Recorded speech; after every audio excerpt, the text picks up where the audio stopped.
Everyone, इस video को बनाने का मकसद ये है कि जो लोग गुलशन इकबाल और गुलिस्तान जौहर में रहते हैं कराची में, उनको बताना चाह रहा हूँ मैं NA 236 और PS 100 के जो कैंडिडेट हैं।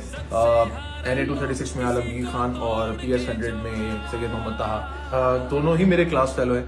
तो उनके लिए उनकी गारंटी मैं जाती तौर पे ले सकता हूँ कि ना वो झुकेंगे ना वो बिकेंगे, क्योंकि मैं उन्हें पिछले कोई तकरीबन 15 से 20 साल से मैं उनको जानता हूँ। हमारा बचपन साथ गुजरा है, हम साथ बड़े हुए हैं और आपकी वोट की अमानत में खयानत नहीं करेंगे।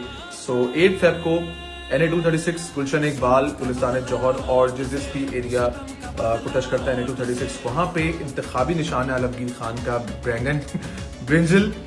ऑकवर्ड है लेकिन याद जरूर रखना है, बैंगन। और PS 100 जिसके अंदर गुलिस्तान जौहर के तमाम ब्लॉक्स और गुलशन इकबाल की 10A और भी बहुत सारे ब्लॉक्स। वहाँ पे PS 100 में सैयद मोहम्मद ताहा, जिनका इंतखाबी निशान है बैज। सो 8 फेब को आपने जो भी लोग गुलिस्तान जौहर और गुलशन से बिलोंग करते हैं, उन्होंने 8 फरवरी को लाजमी निकलना है और बैंगन और बैज इंतखाबी निशान याद रखना है। Thank you so much.